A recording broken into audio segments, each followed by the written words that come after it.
ain't see me, you Stevie. Wondering how I reach more evolutions than Evie and make it look easy. What's up, Earth's mightiest subscribers? It's Blerd without fear.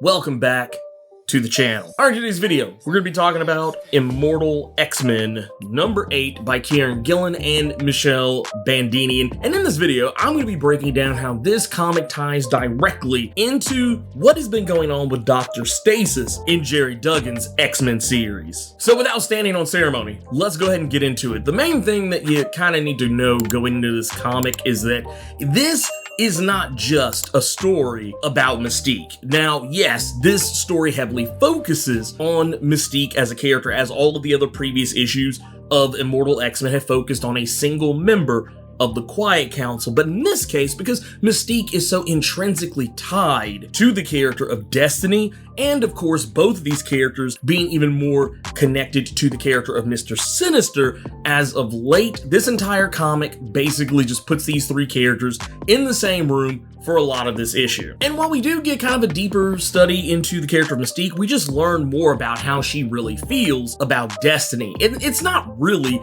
that huge of a secret. It's just the fact that, yeah, she loves Destiny. She loves Irene Adler, and I would even say unconditionally. And even though she's learned things about what Irene does when she's not around Mystique, that would maybe give her pause under normal circumstances, as she works with people who are experimenting on mutants, performing eugenic studies on mutants, something that you would imagine a person who is a mutant themselves and is very pro-mutant wouldn't want to do. But Irene has good reasonings behind it, because what she's doing is she's keeping tabs on the situation, because the closer she is to a scenario, the more her powers allow her to see about the probabilities of everything that could go on in the future regarding that thing. Now, of course, there are also a bunch of deep cut mentions in this comic, like when Irene brings up that the person who's heading up the project back in 1943, where Mystique discovered that Irene was working with these people who were doing mutant clonings and eugenics and things of that nature. That project was being head up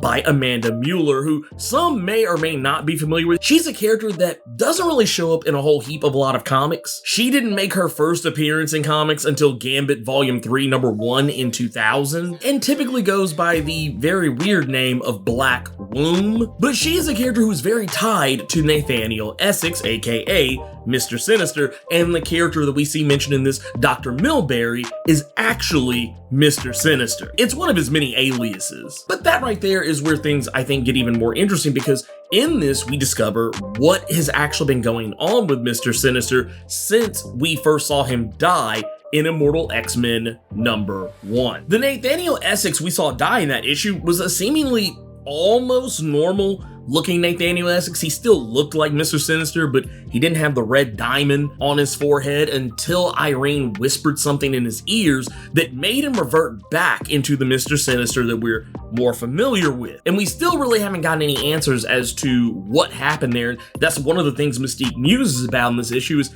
how the hell did he come back? But all of this, we know, has taken place after Nathaniel Essex's first encounter with Apocalypse, whose name comes up quite a few times in this issue. For those unfamiliar, this actually takes us back to 1996's The Further Adventures of Cyclops and Phoenix, number 1 through 4, I believe it were. And that was where we first saw that Apocalypse had gotten a hold of Mister Sinister and turned him into the Mister Sinister we know him as today. And we kind of see the further fruits of that labor once he got away from Apocalypse, that he kind of has this whole Dr. Jekyll and Mr. Hyde vibe going on, where he's Nathaniel Essex one second, who looks like he could literally die if you just breathed in his direction, because he was in fact in the process of dying, but later become the version of Mister Sinister closer to what we see now. And while yes, they kind of make some allusions and some things, because this is all taking place back during like 1895, where a portion of this comic is happening, we see at a couple of different points where there's references being made to someone who is murdering people at random,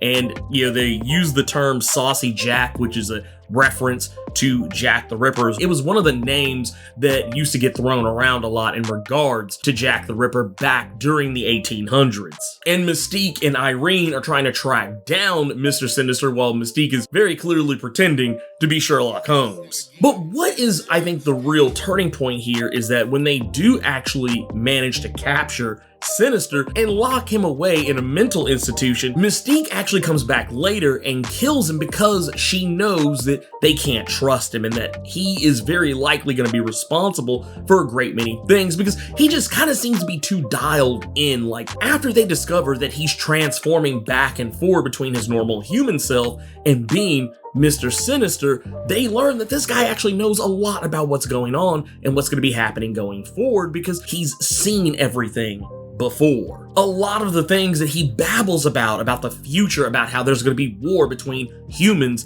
and mutants, or as he says, people like him, what he refers to as Essex men, and people who are not people. There's all kind of allusions to all the crazy and terrible things that happen over the course of his Marvel Comics history. And when Irene, after Mystique has killed Nathaniel Essex while he's behind bars, Irene discovers a secret laboratory, and this is where she finds these 4 vats that have already been broken open, each of them with a card suit on them. Now, this is something I've actually talked about previously in videos for Gerry Duggan's X-Men series when we talk about the character of Dr. Stasis, who we recently learned in X-Men number 11. Dr. Stasis is what he refers to as the original Nathaniel Essex. He is a Nathaniel Essex who never got the mutant X gene, the one that he stole from the former New Mutant and X-Force member Thunderbird. This version of Nathaniel Essex is not a mutant at all. He's technically more human than anything else. He is,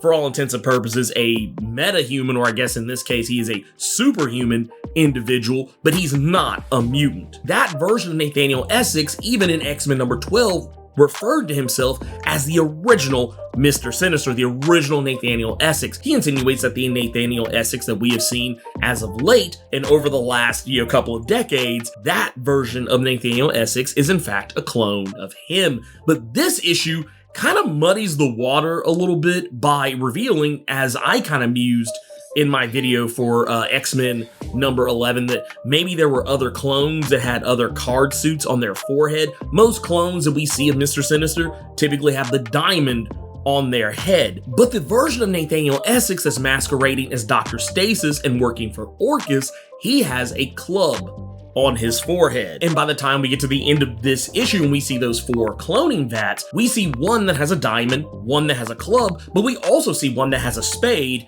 and the other that has a heart. Now, I'm not trying to say that one or the other is the real one or the fake one. I'm gonna go on a limb and say that every single Nathaniel Essex that came out of those vats is a clone, meaning that the real Nathaniel Essex may actually still be out there somewhere, because as we saw earlier in this comic, the Nathaniel Essex that Mystique killed was one that had a diamond on his forehead, not any of these other suits. And because of the nature of how Nathaniel Essex works as a character, he never really ever stays dead. No matter how many times he's killed, he always comes back, and for the most part, we have always seen the one with the diamond. And while we know that there are tons of clones of that version of Mister Sinister with the diamond on his forehead, it does lead me to wonder, what's up with the other 3? We know that one of them is Dr. Stasis, but is that Dr. Stasis lying about being the original? Do all of these clones believe that they're the original Mister Sinister? Mister Sinister's plans and machinations go far and wide, as it's even mentioned earlier in this comic that Irene was keeping an eye on him for yet another reason, that he was implanting his DNA into the various families of mutants across the Marvel Comics universe. Mutants ranging from as important as Charles Xavier, Sebastian Shaw, or even Kane Marco, aka the Juggernaut, which is interesting because Kane Marco isn't a mutant, but I thought it was interesting. But I guess if you're implanting your DNA into Charles Xavier's line, it would make sense that Kane Marco would be a part of it as well, because they are related, even if only by marriage. But still, the other characters they mentioned, surnames like Sullivan and Reiking, these are actually references to characters like Cutter and Hazard respectively. Though Irene says there are tons of other mutants he's implanted his DNA into their lineages so that he could use them as a way to come back from the dead anytime he died. And while we know that his part of the plan that involved Charles Xavier completely backfired against him, it's the other ones that it's very likely how he's been able to come back throughout these years. As for where these other Sinisters are, our Heart and Spade versions of these characters, that's difficult to say. We know where the Diamond and the Club are, but we don't know where the Spade and the Heart are. And I'm gonna go on a limb and say that we probably won't learn this information by the time we get to Immortal X-Men number 9, even though technically Sinister is the cover character for that, so maybe we will, maybe we won't. I have a feeling we will probably get more information about Kate Pryde, since that is technically her issue, even though Sinister is front face on the cover. Kate Pryde and Lockheed are actually on the cover as well, as just that their back is to you. If you go to the back of the book, you can kind of almost see them, but if you actually look up the cover for Immortal X-Men number 9, you'll see exactly what you're seeing right here. You'll see this cover, so it's highly likely that Sinister, we may get some insight. I don't think we'll get the full story, though. I think we'll get more about Kate Pryde than we will about the other Sinisters. But I also believe whatever we learn about these Sinisters won't be something that's just revealed here. We'll probably also have to stay tuned to Gerry Duggan's X-Men series to also get some insight into this, since the club version of Nathaniel Essex was revealed in that comic. But anyway, that's everything I really want to talk about with this issue. This was a really solid issue. We get to learn a lot more about the nature of the relationship between Mystique and Irene Adler, aka Destiny. We get to learn that there is actually some tension between them, that there are things about Irene that Mystique doesn't like, but they're also the very same things that keep her in love with Destiny as a character. So I thought those were some pretty cool things. Also seeing Mystique and Destiny operating in the 1800s and the 1940s was a really cool thing to see, because we've seen this, technically, we've seen it before. We've seen this in Chris Claremont's Extreme X-Men to a lesser extent, but I like seeing just that relationship between them just constantly being depicted in ways that we just never got to see before, because the Comics Code Authority didn't allow for gay characters, which, you know, is why you have more gay characters now in comics, and characters that were originally not gay are now gay in comics because they weren't allowed to make them gay in the first place. So there you have it. But anyways, if you want to know more about what has been going on with Destiny's visions, as well as what's been going on with Nathaniel Essex and his clone, Dr. Stasis, check out these videos right here. And in the meantime, let me know what you thought about Immortal X-Men number 8. Keep it plus ultra and sound off in the comments.